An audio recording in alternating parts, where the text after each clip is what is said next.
Our third speaker and final speaker is Anna Kerr from the Feminist Legal Clinic in Australia. She is from Australia, and she's, apart from a really significant feminist lawyer and environmental activists and Green Party member, she's also the country contact for WDI Women's Declaration International in Australia. And she's going to talk sort of loosely on Are Women Being Watched, but around the theme that we're talking about today. So thank you so much for coming, Anna, and over to you. Yeah, I sort of see ASIO spies everywhere, basically. That seems to be a problem I have. For those not familiar with Australian conditions, ASIO is our Australian Security Intelligence Organisation. And here's a screen showing their office in Canberra. ASIO is just one of 10 agencies, actually, that make up Australia's national intelligence community. It apparently has an annual budget of about $2 billion and about 7,000 staff busy snooping, or at least that's what's publicly declared. So unlike our two previous speakers, I don't have a history of very significant activism that could be expected to attract surveillance. I'm a very law-abiding character, but nevertheless, it's true. I would be somewhat crestfallen if I were to learn that I don't have an ASIO file. Back in 1993, on my first job in legal practice, as one of a dozen graduate solicitors with the Aboriginal Legal Service, we were assured during our orientation that we would all be automatically rewarded by having an ASIO file. And certainly I was just reading Indigenous activist Gary Foley, who was saying that ASIO does open files on those employed in many Aboriginal organisations. I got that information from this book here, Dirty Secrets, Our ASIO Files, which was published in 2014 and contains essays by a number of eminent Australians with histories as activists who requested and analysed their ASIO files when they became available under Freedom of Information after 30 years. I understand it's now 20 years, but that certainly their files were heavily redacted. However, it is clear from these essays that aside from an overriding preoccupation with the Australian Communist Party during those years, ASIO had a strong track record of infiltrating not only socialist and Indigenous organisations, but also feminist groups. And Wendy Bacon observes in her, she's an activist and journalist, and she observes in her essay that the women's liberation groups were under more surveillance than other groups that were just as radical in ideas and action. Wendy writes, "We wondered if our groups were infiltrated by spies, but reassured ourselves that we were being overly paranoid. I know now that we were not being paranoid. Both ASIO and Special Branch had far more informants and agents than we ever suspected." So it's clear from this book that women then, just as now, dismissed their thoughts of being spied on as conspiracy theories or just plain paranoia. And of course, women must always be careful to refrain from providing grounds for others to question their mental health, because we know what a useful tool that is to men. However, this book confirms that extensive spying on feminist groups did take place, and there is no reason to think there aren't ASIO operatives still drawing salaries for simply spying on women as they go about their business. So the lessons of the past would indicate that surveillance of women's groups does take place even when they pose absolutely no threat. And reflecting on her ASIO file, Jean McLean writes, "What does emerge, however, is how little of genuine importance there was for our agents to spy on, how small was our threat to security, and how great the waste of money from a huge secret budget." All right, so despite all this being documented, there still seems to be very few women who take seriously the risk that we're being spied on, and let alone suspecting that we may be actively have agents who are actively briefed to undermine women's sex-based rights. So, look, I seem to be unusual in that whenever I have trouble with my mobile phone, I always make sure I blame ASIO just in case they're listening. And when my emails are slow coming through, I always attribute it to the slow readers they employ in Canberra. However, of course, my partner and children are very dismissive of the idea that anyone would be interested in tracking my activities. And in their view, all irregularities can be traced to my own incompetence. And they might have a point. Indeed, thinking about someone spying on you does seem to be very self-indulgent and egocentric. And women generally like to leave that kind of thinking to men. But I have to admit that it's true that the technology now available for eavesdropping is far more sophisticated than it used to be. And my partner, who's an IT professional, assures me that if ASIO were tapping my phone, it would be seamless and there would be no telltale clicks or other strange sounds to alert me to the fact. Nevertheless, I think there is a risk of overestimating the sophistication of those who are spying on us. I recall that early in my legal practice, when I was still with the Aboriginal Legal Service, I had a case of a woman who discovered an improbably huge listening device, very poorly sewn into the back of her sofa. Rather than being a discreet button, as you'd probably expect at that time, it was half the size of a shoebox. And when she started tampering with it, a whole bunch of police officers suddenly turned up on her doorstep. Although she had no criminal history or background in activism, it turned out they were bugging her because her brother had escaped from prison and they were trying to obtain information about his whereabouts. And the reason the listening device was so huge was that this all happened at the same time as the New South Wales Royal Commission into Police Corruption, and all the usual listening devices were used up listening to corrupt police officers. So they had to use an old model, something like one of these Cold War models that I found a photo of. So yes, it's possible that the people monitoring us are more like the Keystone cops rather than 007. So while it's important that we don't underestimate the scale of spying by national security agencies, it's also important that we don't frighten ourselves by overestimating the abilities of the individuals engaged in these activities.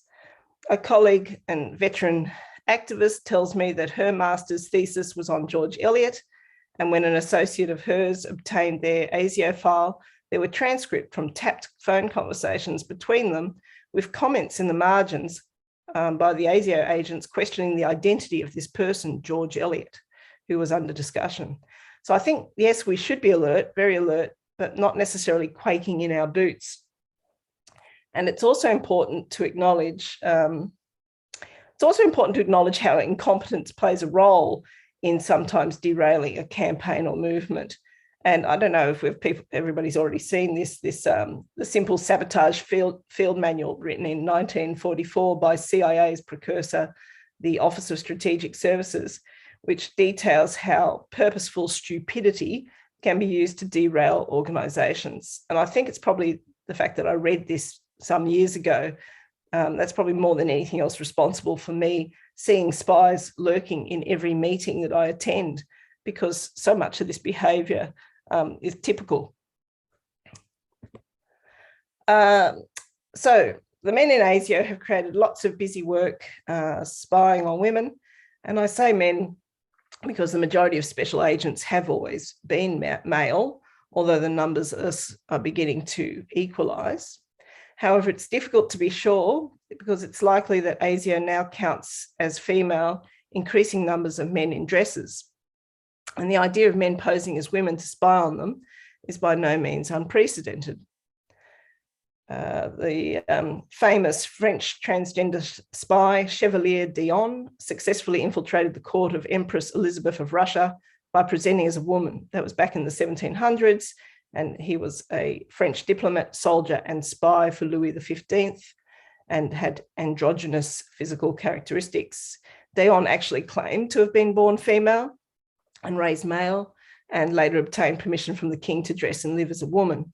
However, after his death, it was discovered that he had fully intact male genitals. And the term Eonism was derived from his name and refers to the adoption of traditionally female dress and behaviour by a man. And the physician who coined the term wrote a description of it, which has a lot in common with the description given by Blanchard in formulating his theory about autogynephilia. So recruitment of transgender spies seems to be in full swing.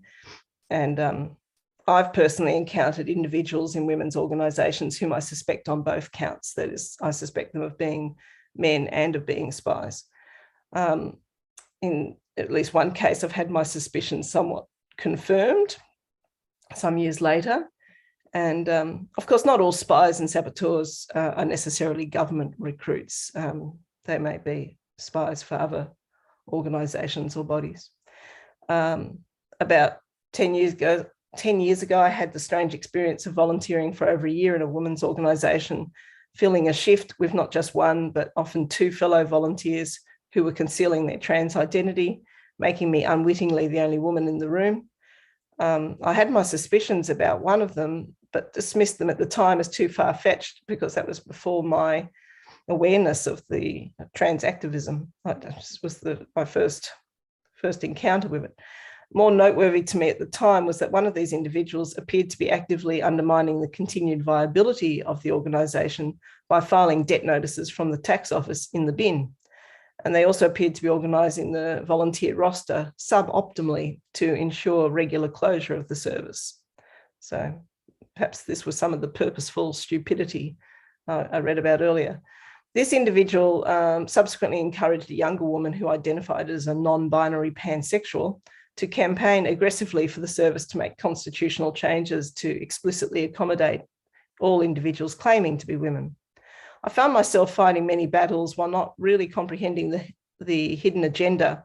For example, their desire to promote a commercial hair removal service struck me as entirely inconsistent with feminist principles, but of course I was failing to apprehend the importance of this service for increasing members of our clientele. At one stage, I found minutes from one of their meetings left lying around, and so gradually the nature of their intentions became more apparent to me. However, even considering the possibility of some wolves in sheep's clothing, I think we have to recognise the unhappy possibility that some of those spying on us within our groups are likely to be women that we all know and trust. And here are some pictures of women who have worked as Australian spies in the past, just to demonstrate that they don't all look like James Bond or drag queens. One particularly successful spy during the Cold War was the housewife Anne Neal, who's depicted here emerging from the People's Bookshop. Her activities on behalf of ASIO are described in the book Spies and Sparrows by Philip Deary. She was very successful gaining trust and infiltrating the Communist Party of Australia because of her natural veneer as a fluttery old lady. So Anne Summer writes in her essay about her ASIO file, now that ASIO's files from those days are available, we can retrospectively say that our paranoia was justified. It is clear we considerably underestimated just how extensively we were being monitored. But in fact, it wasn't paranoia at all, because paranoia is the irrational and persistent feeling that people are out to get you, or that you are the subject of persistent intrusive attention by others. But it's not paranoia if the feeling is rational and reality-based. There is also another lesser-known term taught to me by a friend who suffers from paranoid schizophrenia, and that term is pronoia. And pronoia is a word coined to describe a state of mind that is the opposite of paranoia. Whereas a person suffering from paranoia feels that persons or entities are conspiring against them, a person experiencing pronoia feels that the world around them conspires to do them good, even when there is evidence to the contrary. Pronoia, which is irrational and not reality-based, seems to be a widespread and undiagnosed problem among many women. And I would suggest that it's possibly a symptom of the Stockholm Syndrome. And as you'd be aware, Stockholm Syndrome is a coping mechanism for those in captive or abusive situations, where people develop positive feelings towards their captors or abusers over a period of time. It's quite apparent to me from my work in the domestic violence rosters in the Sydney local courts that Stockholm Syndrome is a widespread affliction among women, and most of us need to examine ourselves for these symptoms. Indeed, I'd suggest it exists on a societal-wide basis, and these affectionate feelings by women towards men are an essential element in enabling the patriarchy to flourish. So, as I was saying, it's not paranoia if your feelings are rational and reality-based, no matter how outlandish it might sound. For example, I have an intrusive thought that men in high places dressed up as women are scheming against us and undermining the gains made by feminism, by insisting that men should have access to women's spaces, services and sports, and indeed by seeking to change the very definition of woman, while also indoctrinating our children and subjecting the most vulnerable to hormones and surgeries that will sterilise and maim them for life. that does sound pretty far-fetched, but as we can see from some of the characters on the screen, there are people who really seem to be working at this. It also seems very far-fetched that many of these men who claim to always have felt they were women also choose careers in the armed forces before deciding to go public with their desire to change sex. Certainly in the United States, it's well documented that trans people are 2 to 5 times more likely than others to have served in the military. We are told this is because they are overcompensating for their failure to conform with masculine stereotypes or are seeking the financial security or belonging they are otherwise denied. And for many, that seems to be an adequate rationale, but it still strikes me as a bit of a stretch. So I don't know. A conspiracy theory is an explanation for an event or situation that invokes a conspiracy by sinister and powerful groups, often political in motivation, when other explanations are more probable. So I suppose some people would say that it's more probable that trans activism is a genuinely grassroots movement entirely propelled by a marginalised minority, many of whom just happen to have had military training, and which just happens to have gripped the entire globe simultaneously, and that international philanthropic funds just happen to have altruistically embraced this ideology in perfect synchronicity to enable it to flourish. And furthermore, that any profits accruing to the pharmaceutical industry are purely incidental. So I guess that's something we all have to make our own personal judgments on what we think is most probable. A conspiracy is said to involve a secret plan by a group to do something unlawful or harmful. And certainly some elements of this plan to erase women's sex-based rights are not entirely secret or unlawful, as is apparent by the existence of this publication put together by Dentons, which is one of the largest law firms in the world. And they put this together in collaboration with multinational media conglomerate Thomson Reuters. However, while not necessarily secret, many of the mechanisms employed are intentionally opaque to members of the public. This publication specifically advocates that NGOs campaigning for legal gender recognition should avoid excessive press coverage and exposure, suggesting instead that activists lobby youth politicians to keep press coverage to a minimum and work within the party to persuade more senior politicians. Other manipulative strategies are also suggested, including tying the campaign to more popular reforms such as marriage equality. People are largely unaware of how public and private governance and the media are being manipulated by the powerful trans lobby and the mechanisms by which this is being achieved. For example, most Australians are oblivious to the role played by the AIDS Council of New South Wales, ACON, in operating the Australian Workplace Equality Index, which is Australia's answer to Stonewall's Diversity Champions program. This project was launched in 2010 at the offices of the Australian Federal Police, who were a founding partner and who have continued to play a very active role in its promotion. It wouldn't be fair to say the history of any of this is secretive, because it has been very nicely documented by a professor at the Australian Catholic University, who also happens to have a background writing military history. So even within political parties, few women seem to consider that some individuals may be infiltrators with a hidden agenda. For example, as a long-term member of the New South Wales Greens, I was able to observe how the agenda for the Women's Working Group was actively derailed by a succession of males identifying as trans. One young man identifying as a trans woman intervened in an email exchange about the campaign to decriminalise abortion. He made the following contribution to the discussion, in which he carefully transplains that abortion is not a women's issue. I don't know if I'll read all this to you. He just sort of very kindly says, just a reminder to everyone that there are plenty of people who don't identify as a woman who need abortions, and framing it as a women's issue and essentialising bodies is a large criticism of second wave feminism.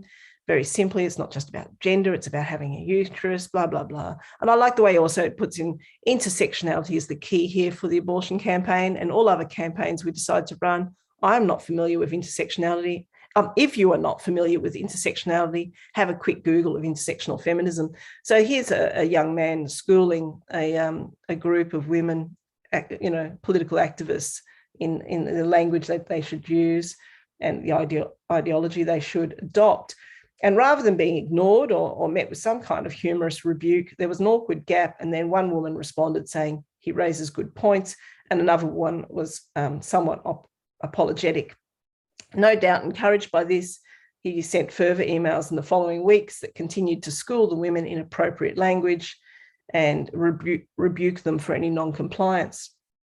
I found it all very extraordinary to behold, and it demonstrated to me for the first time that trans ideology could effectively derail feminist activity and posed a considerable threat to our ability to politically organise. This same individual, who was a student activist, subsequently moved to the Labor Party before being exposed as a traitor to students and the left.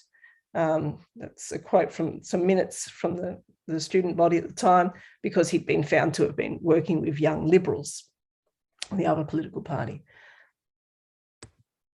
A few years later, that same women's working group went on to elect as their co-convener another physiologically intact male identifying as a trans woman. His appointment was met with gushing acclaim by many, while many other women silently unsubscribed from the mailing list. With very few exceptions, women chose to keep silent or loudly embraced his election. This individual has since disappeared and is apparently no longer in contact with even some of the women who were his strongest supporters. Now, even the fact that this individual maintained his male persona for business purposes, and I later was able to reveal he was also a contractor with the Australian Criminal Intelligence Commission, none of that incited anyone to question his bona fides. So clearly, other women are far more trusting than me. So this brings me to my reflection on women's intuition as being rather overrated. It's often occurred to me that women's intuition describes a situation where a woman finally admits to herself an obvious truth about a man or men generally. It's as if her subconscious finally leaks into her unwilling consciousness. An obvious example being wives and girlfriends, who are often the last to know about their partner's infidelity. And now that's a topic for another day, but for present purposes, the glaring example is the failure of women, not so much failing to detect the presence of men dressed as women, but their failure to question their bona fides. And I think this takes us back to the whole concept of pronoia and the Stockholm Syndrome. If women really have a knack for knowing what others are feeling and thinking, how is it possible that they have welcomed and embraced as women men who quite obviously have motivations that threaten the safety and well-being of women and children? It's also noteworthy to me that this individual's running mate, who shared the position as co-convener with him at the time, was a woman with an incongruous corporate background and has since been elected and works tirelessly to amend legislation to remove all mention of women and mothers. So when I expressed my concern about these efforts in a quote to the media, she responded by making a complaint against me, which has resulted in my recent expulsion from that party. So unfortunately, I think it is clear that spies do more than just collect information, but they also act as saboteurs. And I think once an organisation has been infiltrated, it's only too easy to manipulate its activities. And I note that the Victorian Greens recently removed a democratically elected convener following a furore on social media, during which she was accused of transphobia. The social media pile-on seemed quite disparate from the democratic process that had just taken place, but was still successful in overturning the results of the election. So, of course, a lot of surveillance, infiltration and manipulation is now taking place online through social media. And I've observed that those of us who do not maintain active Facebook or Twitter accounts are somewhat more impervious to attack than those who are active keyboard warriors and who tend to attract pile-ons of abusive posts.